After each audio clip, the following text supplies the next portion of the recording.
की तकरार किसकी सरकार। जी हां, हम बात कर रहे हैं विधानसभा 2023 चुनाव की। मैं हूं आपके साथ प्रगति शर्मा। शुरुआत करते हैं सेगमेंट की। इस बेहद खास चुनावी कार्यक्रम में आपको सियासत का हर वो पहलू नजर आएगा जो आपको जानना बेहद जरूरी है, क्योंकि आप ही तो कहते हैं चुनाव का मतलब बंसल न्यूज। आइए शुरू करते हैं 23 की तकरार किसकी सरकार।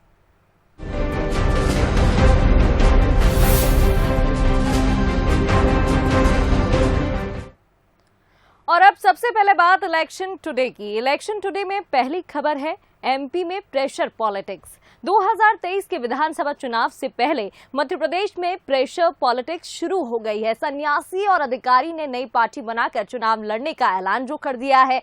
अब ये नई पार्टी चुनाव में बीजेपी और कांग्रेस पर कितनी भारी पड़ेगी ये तो बात की बात है, लेकिन इतना तय है कि दबाव बनाने वाली सियासत अब तेज हो गई है। संत का सम्मान हो, संत के सम्मान के लिए हम इस पार्टी को, राष्ट्रीय व्यापी जनता पार्टी का मैं अध्यक्ष होने के नाते संत समाज और समाज सेवियों को हम अपनी पार्टी से मध्य प्रदेश के 2023 के विधानसभा चुनाव में संपूर्ण प्रदेश में प्रत्याशी उतारने का कार्य हम लोगों ने फैसला किया है। वो शुरू से मेरा कहना था कि पूरी 230 विधानसभा सीटों पर हम लोग प्रत्याशी खड़े करेंगे। हम जनता के सामने गंभीर होकर जाना चाहते हैं। जो हमारा लक्ष्य है कि मध्य प्रदेश का पुनर्निर्माण कराएंगे, बिंद के लोग चुनाव लड़ेंगे, अपने दल से चुनाव लड़ेंगे और पार्टी बनाकर आप लोगों के बीच में आएंगे। आप लोग आशीर्वाद दीजिए। चुनाव का मौसम है तो क्या सन्यासी और क्या अधिकारी, हर कोई राजनीति में अपने हाथ आजमाना चाहता है। लिहाजा मध्य प्रदेश में 2023 का चुनाव दिलचस्प होने जा रहा है। रिटायर्ड अधिकारी और संत चुनावी मैदान में अपना दम भरेंगे। हर कोई यहाँ तीसरी ताकत की गुंजाइश देख रहा है। कहीं ना कहीं कोशिश चुनाव के पास प्रेशर बनाने की भी है। अब विधायक नारायण त्रिपाठी को ही ले लें। उन्होंने विंध्य प्रदेश की मांग करते हुए विंध्य जनता पार्टी यानी बीजेपी बनाने की चेतावनी दी है। जाहिर है चुनाव है तो नए दल खुद को तीसरी ताकत के तौर पर स्थापित करने की कोशिश कर रहे हैं। हालांकि नई पार्टियों के गठन और तीसरी ताकत को बीजेपी कोई चुनौती नहीं मानती। नहीं, मैं जो जिसका काम है वो करना चाहिए। ठीक है, कोई महात्मा जी हैं, अगर वो किसी बात को नाराज हैं तो बैठ के बात की जा सकती है, पर महात्मा जी पार्टी बनाएं और पार्टी चलाएं और पार्टी चलेगी क्या, ये एक बड़ा विषय है। इसलिए इसके ऊपर कोई टिप्पणी करना मेरा वाजिब नहीं। वोट काटने और प्रेशर बनाने का ये खेल कोई नया नहीं है। पिछले कई विधानसभा चुनाव में बीएसपी, गोंडवाना गणतंत्र पार्टी और सपा ने दम दिखाने की कोशिश की। इतना ही नहीं, पूर्व आईएएस अधिकारी हीरालाल त्रिवेदी ने सपाक्स का गठन किया और 2018 के चुनाव में 109 सीटों पर प्रत्याशी उतारे, लेकिन महज 0.4% वोट ही उनकी पार्टी हासिल कर सकी। वहीं थर्ड पार्टी पर कांग्रेस पार्टी की राय भी बीजेपी जैसी ही है। देखा, कोई चैलेंज मध्य प्रदेश में नहीं बनना है। मध्य प्रदेश में दो पार्टी है, एक भारतीय जनता पार्टी और कांग्रेस, और बाकी का कोई मामला नहीं। कितने ही इवेंट मैनेजमेंट लोग करते रहे और भारतीय जनता पार्टी का समय खत्म, अब कांग्रेस का शुरू हुआ है।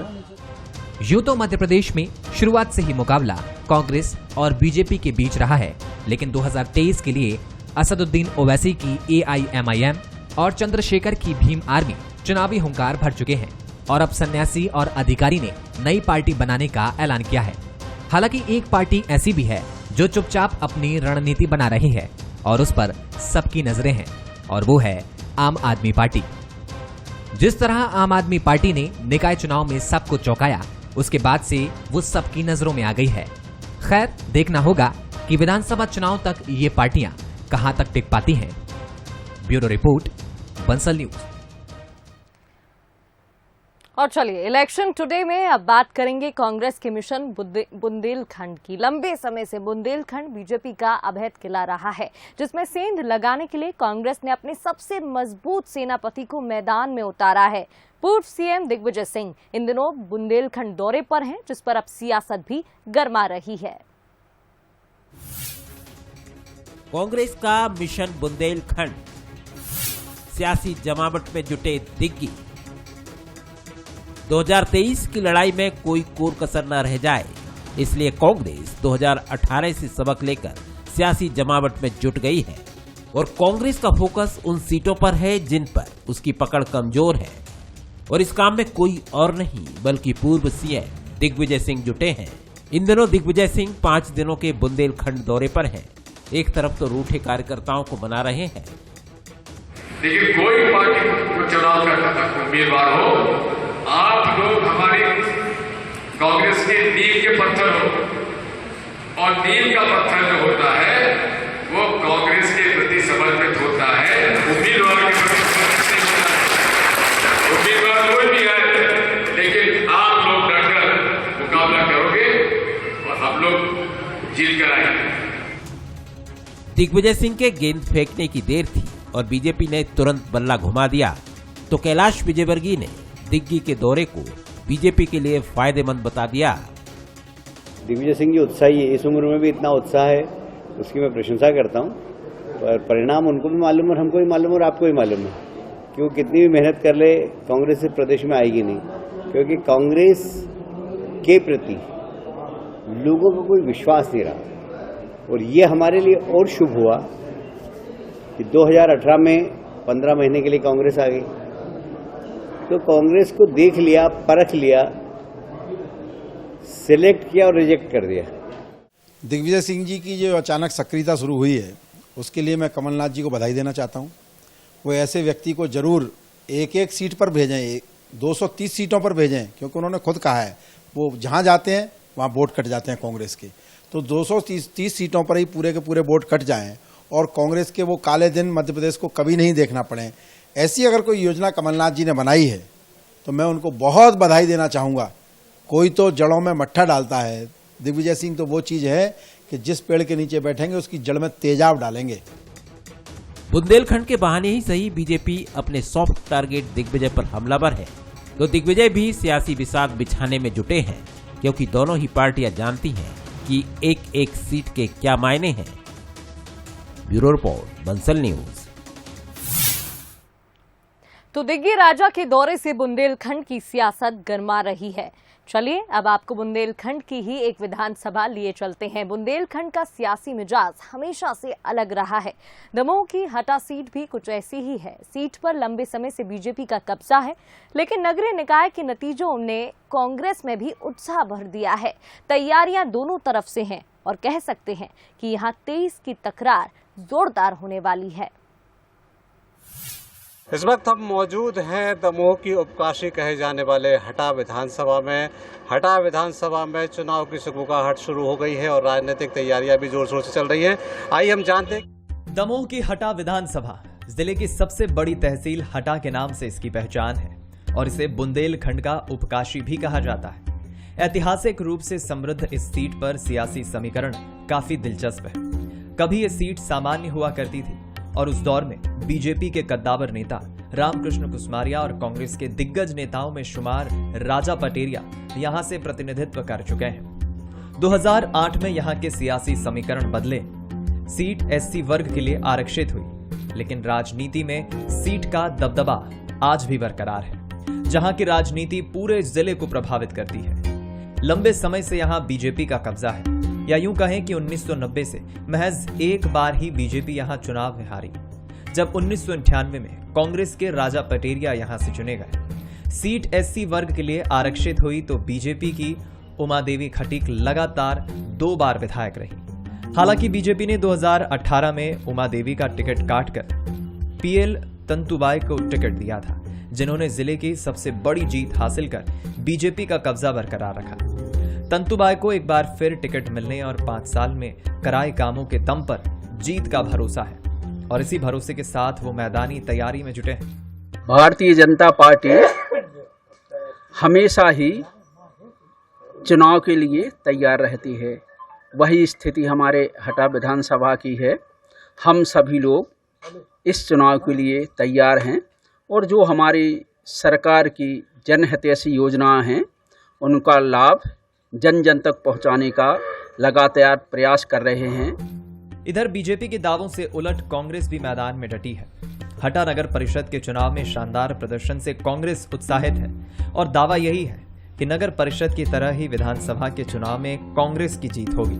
हटा विधानसभा के अंदर कांग्रेस पार्टी की जीत सुनिश्चित है, क्योंकि सारे कार्यकर्ताओं ने इस बार मन बना लिया है। भारतीय जनता पार्टी की भ्रष्ट सरकार को उखाड़ फेंकने के लिए और सारी कांग्रेस पार्टी एकजुट होकर हटा में पोलिंग बूथ से लेके मंडल सेक्टर से लेके तमाम तैयारियां कर रही है।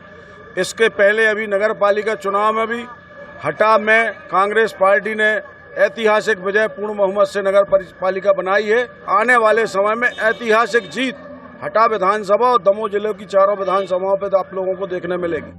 कांग्रेस की तैयारी अपनी जगह है, लेकिन जनता फिलहाल पशुपेश में नजर आ रही है। जनता जल्दबाजी में भी नजर नहीं आती। अभी वक्त है, लिहाजा मन बनाने में जुटी है। कोई बीजेपी विधायक के कामों से खुश है तो किसी की राय थोड़ी सी जुदा नजर आ रही है। जिस प्रकार की स्थिति यहाँ पर विधायक जी द्वारा काम किए जा रहे हैं, उस अनुसार तो लग रहा है कि हमारे मतानुसार या हम लोगों के पुनः बीजेपी के यहाँ पर आएगी। विधायक जी भी अच्छा काम कर रहे हैं और बीजेपी पार्टी भी बहुत अच्छी है और हम लोग को ऐसा लगता है कि बीजेपी ही मध्य प्रदेश में फिर से सरकार बनाएगी। भाजपा सही चलेगी, वही कह रहे हैं तो नहीं को ऐसा ही पूरा। यहाँ पे बहुत ज़्यादा असुविधाएं हैं, ठीक है ना। बाजार है, सब्जी मंडी है, व्यवस्थित नहीं है, लेकिन यहाँ पे बीजेपी ही आएगी क्योंकि विधायक अच्छा है, काम भी हो रहा है, विकास हो रहा है। हटा में चुनावी छटा बिखरने लगी है। तैयारियों के बीच दावेदारी और वादों की फहरिस्त नजर आने लगी है। बस अभी चुनावी शोर धीमा है। जैसे ही ये शोर शुरू होगा, पूरे जिले में सुनाई देगा। कहते हैं यहाँ की राजनीति का असर पूरे दमोह पर असर डालता है। मनीष सोनी, बंसल न्यूज, दमोह। तो ये था हटा का सियासी समीकरण, लेकिन हटा का सियासी इतिहास क्या है उस पर भी नजर डाल लेते हैं। तो देखिए, सियासी इतिहास जानेंगे। दमोह जिले की अहम विधानसभा सीट है हटा। करीब 2.5 लाख मतदाता वाली ये सीट है। तो ग्राफिक्स के जरिए आप देख रहे हैं, करीब 2.5 लाख मतदाता वाली सीट हटा है। और ऐसे में 2008 में एससी वर्ग के लिए भी ये आरक्षित हुई थी, यानी कि शेड्यूल कास्ट वर्ग के लिए भी यहाँ पर आरक्षित हुई। 2008-2013 में बीजेपी की आमदेवी खटीक यहाँ पर जीती थी। 2018 में बीजेपी ने पीएल तंतुवाई को प्रत्याशी बनाया था। 2018 की बात कर रहे हैं, उन्होंने बीजेपी का परचम लहराया था, यानी कि जीत हासिल की थी। तो देखिए, बीजेपी के रामकृष्ण कुसमरिया भी विधायक यहां से रह चुके हैं, इस सीट से जीते थे। कांग्रेस के राजा पटेरिया ने भी परचम लहराया था। तो इस सीट का सियासी इतिहास आपको बता रहे हैं। 1990 में कुसमरिया जीते थे, 1998 में भी पटेरिया जीते थे। तो दमोह जिले में विधानसभा सीट काफी अहम ये मानी जाती है। इसका सियासी इतिहास आप देख रहे थे। आगे अब वक्त है हमारे बेहद खास सेगमेंट बोले तो नेताजी का। बोले तो नेताजी में मुलाकात करिए महाकौशल में बीजेपी के कद्दावर नेता, पूर्व कैबिनेट मंत्री और पाटन सीट से विधायक अजय बिश्नोई से। अजय बिश्नोई एक बार फिर जीत के दावे के साथ मैदान में तैयार दिखाई दे रहे हैं। 2023 को लेकर क्या है रणनीति और किस मुद्दे के साथ मैदान में उतरेगी बीजेपी, आइए जानते हैं। आज हमारे साथ है पाटन विधानसभा क्षेत्र से बीजेपी विधायक अजय बिश्नोई जी। अजय जी, सबसे पहले तो मेरा सवाल आपसे है कि विधानसभा क्षेत्र में आपने काम किया, क्या कुछ काम, क्योंकि 2023 का चुनाव है, क्या कुछ आपके दिल में कसक रह गई जो कर नहीं पाए हैं, और कितना विकास हुआ है आपके क्षेत्र में आपके द्वारा? जो सोचा था, जो जनता ने कहा था, उससे कहीं ज़्यादा कुछ हो गया है। परंतु मैं उन व्यक्तियों में हूं जो अपने काम से कभी संतुष्ट नहीं होता, इसलिए नए नए विचार करता रहता हूं, नई नई संभावनाओं को तलाशता रहता हूं। सौभाग्य से सरकार भारतीय जनता पार्टी की विकासोन्मुखी है, इसलिए मुझको काम करने में किसी प्रकार की कोई दिक्कत नहीं होती है।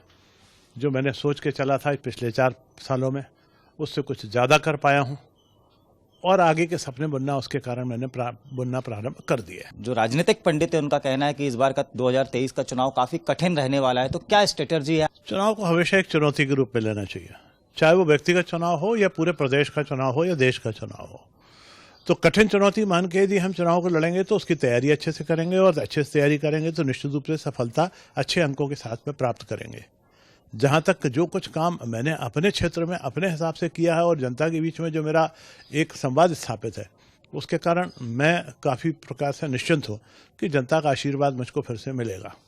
अब रहा सवाल प्रदेश के स्तर का, तो प्रदेश के स्तर पर भी यदि हम बीच में 15 महीने के लिए जो कांग्रेस का कार्यकाल आया, या आज से 20 साल पहले जो कांग्रेस ने कुछ करके दिखाया, उस सब की तुलना यदि करते हैं जो 20 साल में भारतीय जनता पार्टी ने किया या 15 महीने के बाद शिवराज जी की सरकार ने फिर से 3 साल के अंदर करके दिखाया है, इन सब की जब तुलना करते हैं और आम जनता की नज़रिए से देखते हैं तो भारतीय जनता पार्टी का कार्यकाल बहुत श्रेष्ठ और कई गुना आगे दिखाई देता है।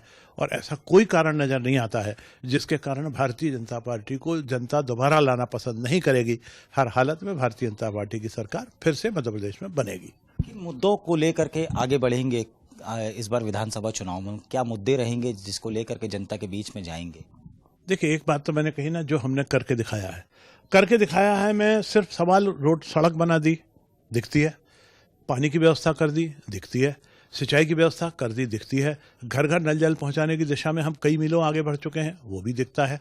हमने जिस तरीके से जन हितैषी योजनाओं को लागू किया और उसका लाभ लोगों तक पहुंचाया है, वो भी दिखता है। यदि हम आज की तारीख में, कल ही मैं बैठा था अपने कार्यकर्ताओं के बीच में ही बैठा था और कार्यकर्ताओं के बीच में मैंने कहा एक भी ऐसा व्यक्ति हाथ उठाए जिसको सरकार की किसी भी योजना का लाभ नहीं मिला।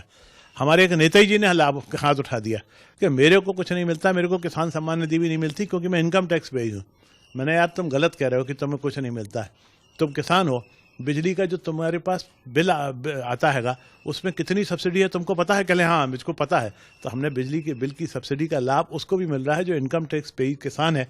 एक भी व्यक्ति आज की तारीख में ऐसा नहीं है ग्रामीण क्षेत्र में जिसको किसी न किसी योजना का लाभ नहीं मिल रहा। कौन से मुद्दे हैं जो आने वाले विधानसभा चुनावों में हावी रहेंगे?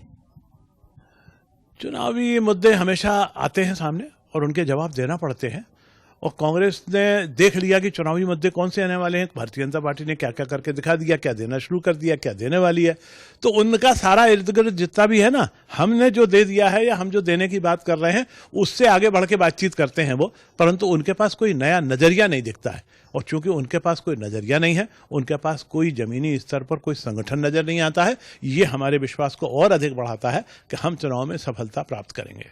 तो ये थे हमारे साथ बीजेपी के सीनियर मोस्ट विधायक अजय विश्नोई जी, जिनका साफ तौर पे कहना है जो शिवराज सरकार ने कहा है, जो स्थानीय विधायकों ने कहा है बीजेपी के, वो करके दिखाया है। सरकार और विधायकों के साथ कदम ताल मिलाते हुए 2023 में फिर एक बार बीजेपी सरकार बनाएगी। कैमरामैन सुरेंद्र पटेल के साथ अमित सोनी, बंसल न्यूज, जबलपुर। और अब वक्त हो गया है चुनावी जायका लेने का। हमने छिंदवाड़ा के मशहूर कोयलांचल क्षेत्र परासिया में परासिया चाट पहुंचकर चुनावी जायका लिया और जाना कि 2032 के लिए जनता की क्या तैयारी है। परासिया विधानसभा में परासिया चाट जो है बहुत फेमस है। आसपास के क्षेत्रों से परासिया में यहाँ चाट खाने लोग आते हैं, दूर दूर तक परासिया चाट की ख्याति फैली है। हम भी आज चुनाव जायके में इसका स्वाद लेंगे, स्वाद चखेंगे। परासिया की जो चाट है वो बहुत फेमस है, आप बनाते हैं, क्या तैयारी करते हैं इसमें? इसमें मसाले डलते हैं अंकल, सारे मसाले देते हैं, सारे मसाले डलते हैं इसमें। ये जो बना रहे हैं ये क्या है? ये आलू टिक्की है अंकल। सबसे ज्यादा लोग क्या पसंद करते हैं? आलू टिक्की। चाट में और क्या पसंद करते हैं? दही खटाई, गुपचुप है। चुनाव आ रहे हैं, क्या माहौल लग रहा है चुनाव में? चुनाव का माहौल काफ़ी अच्छा है। निश्चित रूप से यहाँ पर 7 की 7 सीटें, परासिया ही नहीं पूरी 7 की 7 सीटें कमलनाथ जी जीतेंगे। कमलनाथ जी ने काफ़ी अच्छा काम किया है। यहाँ मुख्यमंत्री रहते हुए यहाँ सोना पेपरी में कमलनाथ जी ने एक फूड पार्क बनाने का इरादा किया था, जिससे काफ़ी यहाँ पर युवाओं को रोजगार मिलने की संभावना थी। चुनाव आने वाले हैं, क्या माहौल लगता है आपको?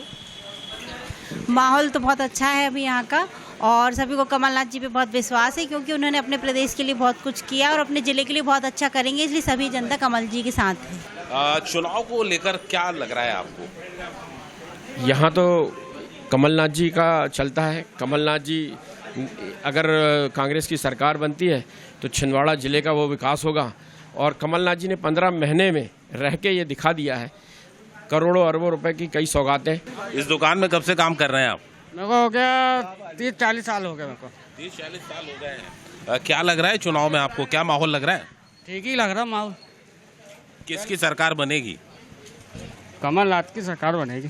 कैसा माहौल लग रहा है? इलेक्शन आने वाला 23 में, इसको लेके क्या सोचते हैं? इलेक्शन आ रहे हैं और जिस हिसाब से बहुत सारी चीज़ों में महंगाई हुई है उसका भी बहुत बड़ा असर पड़ेगा इस चुनाव में। बाकी छिंदवाड़ा ज़िले की आबो हवा बहुत अच्छी है। यहाँ पे बहुत सद्भाव से सभी लोग रहते हैं और यहाँ किसी प्रकार का कोई वो नहीं किया है हिंदू मुसलमान या किसी प्रकार का। बाकी चुनाव में कमलनाथ जी भी हैं, वो जो प्रयासरत रहते हैं हमेशा, तो वो उनका भी है और बाकी पार्टियां भी अपना अपना जोर लगा रही हैं। परासिया में क्या देखने को मिलता है, क्या समस्याएं हैं, किस तरह का माहौल है? परासिया में ये है कि बेरोजगारी बहुत हो गई है। ये बात तो है कि रोजगार नहीं हो रहे हैं, रोजगार ना होने के कारण बहुत सारी दिक्कतें, यहाँ से बच्चे भी बहुत बाहर जा रहे हैं, तो रोजगार का सबसे पहले साधन जुटाना चाहिए सरकार को। लोगों ने बताया कि परासिया में किस तरह का राजनीतिक वातावरण है, आने वाले चुनाव में वो किसे वोट देंगे, इसको लेकर भी परासिया की जनता ने जायके के साथ खुलकर चर्चा करी। अमित द्विवेदी, बंसल न्यूज, परासिया। अब जन का मन भी टटोल लेते हैं। हमने मैयर की जनता से जाना कि क्षेत्र में कितना विकास हुआ है और विधायक से क्षेत्र की जनता कितनी खुश है। शिक्षा के क्षेत्र में माननीय विधायक जी के प्रयासों से मैयर को 3 कॉलेज मिले हैं और 10 या 11-12 स्कूलों का उन्नयन हुआ, जो मध्य प्रदेश में किसी विधानसभा में इतना उन्नयन नहीं हुआ। चुनाव तो आप लोग देख रहे हैं कि 20 साल से माननीय विधायक जी, समाजवादी पार्टी हो, कांग्रेस हो, भाजपा हो, किन्हीं भी पार्टियों से अगर वो खड़े हुए हैं तो चुनाव विजय हुए हैं, तो निश्चित रूप से ऐसा व्यक्ति कुछ काम करता होगा तभी जनता उसको वोट देती है, बार बार चुनाव। माननीय विधायक जी ने इतना कुछ कर दिया है, जैसे बच्चों को 20-20 किलोमीटर मैयर हाई स्कूल आना पड़ता था, कॉलेज आना पड़ता था, अभी बदेरा में ही वहीं कॉलेज बनवा दिए, वहीं पे हाई स्कूल डलवा दिए, तो बच्चों को आने जाने की सुविधा हो गई। अमदारा में भी हाई स्कूल हो गई, कॉलेज हो गई। बस माननीय जी विधायक जी से हमारा यही मानना है कि और अच्छे डॉक्टर आ जाएँ, स्पेशलिस्ट, तो लोगों की सुविधाएँ बढ़ जाएँ, यहाँ वहाँ ना भटकना पड़े, बस हो गया। माननीय जी लगे हैं, हर काम कर रहे हैं। माननीय विधायक जी मैहर विधानसभा में चौमुखी विकास किए हैं। जहां तक काम की बात है तो मैहर विधानसभा में चारों तरफ सड़कों का जाल बिछा दिया गया है। हमारे क्षेत्र में प्रत्येक गांव में सड़क बनी हुई है, कोई ऐसा गांव नहीं है। हमारा गांव पहाड़ से लगा हुआ है। पहाड़ के ऊपर आप चले जाइए, मनौरा चले जाइए, बहिहार चले जाइए, मादा, सन्नई, ढबरई, तमाम जगह सड़कों का निर्माण है। और इसी के साथ फिलहाल 23 की तकरार किसकी सरकार में इतना ही। बने रहिए बंसल न्यूज के साथ। नमस्कार।